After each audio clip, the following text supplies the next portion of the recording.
अब ये जो पूरा ईरान वाला हुआ, जिस पे ये नोबेल प्राइज मांग रहा है, पाकिस्तान ने भी इसको नॉमिनेट कर दिया, आसिम मुनीर इससे मिलके गया लंच पे। एक तो पहली बात, इसको नोबेल प्राइज दे देना चाहिए। क्या करना चाहिए, क्योंकि ये चैन से बैठेगा नहीं जब तक इसको नोबेल प्राइज नहीं मिलेगा, तब तक ये चैन पे बैठेगा नहीं। दूसरी बात, has he destroyed the nuclear facility of Iran, इस पे भी एक बहुत बड़ा प्रश्न आ रहा है। ये बात ही नहीं कर रहा है उस विषय पे, लूजर लायर ये सब बोल रहा है, जो भी रिपोर्ट्स आ रही हैं with an alternate view. What do you think? Has he been successful in destroying that? See, we'll never really know, वो never really know that for sure, क्योंकि जो असली इंटेलिजेंस, जो पहला इंटेल आया है ना, ये DIA से आया है, डिफेंस इंटेलिजेंस एजेंसी से। वो बस सैटेलाइट इमेजरी से ही देख रहे हैं। अब सैटेलाइट इमेजरी पर एक चीज बहुत क्लियर है, एक है ग्रे मार्किंग, जहां कंक्रीट, जब आप कंक्रीट पे विस्फोट करते हो तो कंक्रीट चूर चूर होके वो ग्रे ये हो जाता है, पर उसमें बहुत साफ साफ, अगर आप हाई रेजोल्यूशन इमेजरी देख रहे हैं, एक ब्लू ब्लू भी दिखाई दे रहा है। अब फोटोग्राफी में जब वो ब्लू आता है, उसका मतलब ये कोई रेडियो एक्टिव मटीरियल है, और उस केस में, फरदाव के केस में, वो यूरेनियम हेक्साफ्लोराइड है। तो आप क्या करते हो कि हर बार सेंट्रीफ्यूग होता है ना, uranium is a metal, but उस मेटल को एनरिच करने के लिए उसको पहले गैस बनाना पड़ता है, यूरेनियम हेक्साफ्लोराइड गैस बना के उसको, पता नहीं लोगों के घर में वो सेंट्रीफ्यूगल जूसर है कि नहीं, वो सेंट्रीफ्यूगल जूसर या वो सैलेड स्पिनर होता है ना, वो जब सलाद पत्ते को हम धोते हैं, वो घर में वो सेंट्रीफ्यूगल एक चीज होता है, ऐसे ऐसे खींचना पड़ता है उसको, और उससे वो सेंट्रीफ्यूगल फोर्स की वजह से सलाद एकदम सूख जाता है, और वो जो पानी है वो जो होता है मौत का कुआं, जो सर्कस में होता है, जैसे गोल गोल गोल गोल घूमते जाता है, वही वही बात। तो इसमें क्या होता है, उसको गैस बना के, यूरेनियम हेक्साफ्लोराइड गैस बना के बार बार उस सेंट्रीफ्यूग से ले आना पड़ता है। जैसे आप निचोड़ के करना पड़ता है ना, निचोड़ के सूखना पड़ता है, फिर और निचोड़ना पड़ता है, फिर सूखना पड़ता है, लगभग उसकी तरह है कि एनरिचमेंट अब तक 60% एनरिच हो चुका है। हो गया। अब इसमें क्या है कि there is almost certainly radioactive leakage out there, which is a first indication कि उधर कोई डैमेज हुआ है।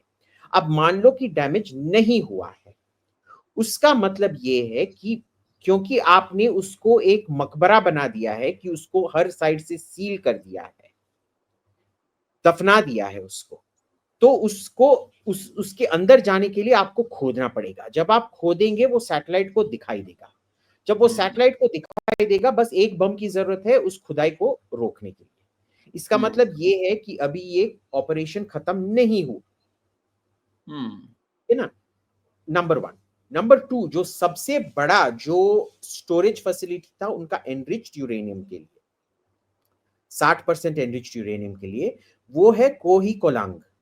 कोही कोलांग जो नतांज अगर आप देखेंगे, वो एक प्लेटो पे है, और उसके साइड में ये पहाड़ जाता है, को माने माउंटेन, हिंदुस्तान में भी वी नो द वर्ड को, फारसी मींस कोलांग माउंटेन। उसमें उन्होंने लगभग 1000 फीट अंदर डिग करके रखा है। अब 300 फीट तक आप जा सकते हैं, 1000 फीट तक तो आप जा नहीं सकते हैं। और उधर क्या है कि उन्होंने बिल्कुल भी कोहे कोलांग को अटैक नहीं किया इस बार, ठीक है, that will require a ground operation. तो अब 3 पॉसिबिलिटीज है। एक, जब भी वो खुदाई करेंगे, उस खुदाई टीम पर बमबारी किया जाएगा। ओके। दूसरा, अगर उन्होंने कोहे कोलांग से कोई दूसरा टनल निकाला है जहां वो चुपचाप से अपना एनरिच्ड यूरेनियम निकाल सकें, जो हमको अभी तक पता नहीं है, या कोई और नया सीक्रेट फैसिलिटी है। तीसरा, इसके बाद ईरान का परमाणु विस्फोट करना लगभग गारंटीड है। लगभग गारंटीड है, क्योंकि दिमित्री मेदवेदेव ने भी बोल दिया है कि हम अपने वॉरहेड, उनको हमारे डिजाइन या कुछ देने के लिए हम तैयार हैं। तो उसके भूतपूर्व राष्ट्रपति और प्रधानमंत्री। तो उधर जब एक देश ज्यादा से ज्यादा आइसोलेट होते रहता है, कम और कम शक्तिवार होते रहता है, शक्तिशाली होते रहता है, तो उसका नेचुरल टेंडेंसी है कि वो परमाणु हथियार अपनाए, यूज करे। क्योंकि आपने कोहे कोलंग को मारा नहीं है अभी तक, और जो बाकी के फैसिलिटीज है, ठीक है, डैमेज या डिस्ट्रॉय डजंट मैटर, जब तक उस पे एक्सेस आप अलाउ नहीं करेंगे। देखिए, आपके पास बहुत सारा सोना हो सकता है बैंक के वॉल्ट में, पर अगर उस बैंक के वॉल्ट को दफना दिया गया और आप उस अपने सोना को निकाल नहीं सकते हैं, तो आप कंगाली हैं ना। और अगर कोई स्नाइपर हो जो जहां भी आपने खुदाई करने की कोशिश की, वो आपको पे गोली मारेगा, तो आप क्या करोगे? So this is like that. I am now, अगर उन्होंने कोई छिपे तरीके से कोहे कोलांग से अपना यूरेनियम निकाला, तो almost certainly they are now going to go nuclear. ठीक है, यही प्रॉब्लम होता है कि अगर अभिजीत ने अपना मन बना लिया है कि वो करण वर्मा को मार के ही रहेगा, तो पूरे के पूरे करण वर्मा को उसका गला स्लिट करना चाहिए, उसका भेजा को हथौड़ी से मार देना चाहिए। अगर आपने नहीं किया, बस एक दो बार चक्कू से मार दिया आपको, और आप हिंदी फिल्म की तरह जाके थोड़ा रिवाइव होके पता नहीं कैसे वापस आ गए, हाँ, मैं नहीं बचूंगा। If you are going in, go for the kill, otherwise don't do it. Okay. अब देखते हैं क्या होता है। तो आपके हिसाब से, वैसे मैं एक अगर ऑब्जेक्टिवली पूछूं, जरूरी थी ये स्ट्राइक्स होनी? Can we afford a nuclear Iran? उस रीजन में न्यूक्लियर ईरान अफोर्ड कर सकते थे? बिकॉज सालों से ओबामा बोल रहे थे, बुश बोल रहे थे, या फिर ये एक अनदर फॉल्स फ्लैग चीज थी, जैसे weapons of mass destruction Iraq के टाइम पे बोला गया? आप कितना सीरियसली देखते हैं स्ट्राइक जरूरी थी?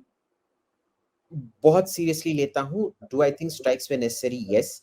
हिंदुस्तान के लिए may be not so much of a threat, but देखिए, जो अभी थ्रेट नहीं है ना, कभी भी एक थ्रेट को ये नहीं देखना चाहिए कि वो अभी आपके लिए थ्रेट है या नहीं।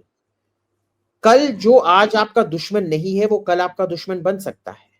ईरान और इजराइल बहुत निकटतम थे जब तक शाह थे। जैसे ही शाह को निकाला गया, एकदम दुश्मनी में बदल गया ना वो रिश्ता। तो ये प्रॉब्लम भी होता है। You never plan based on intent, you plan based on capability. Iran आज हमारा दुश्मन नहीं है, कल हमारा दुश्मन बन सकता है। तो किसी के पास भी परमाणु हथियार होना हमारे लिए अच्छा नहीं है, ठीक है ना। So it is a good thing. Israel के लिए it is an absolute necessity. Israel के लिए, सऊदी अरेबिया के लिए, अमीरात के लिए, बहरीन के लिए, ओमान के लिए, इराक के लिए, सबके लिए it was absolutely necessary that Iran did not become nuclear. ठीक है, हमारे लिए अच्छी चीज है, पर आवश्यकता नहीं है।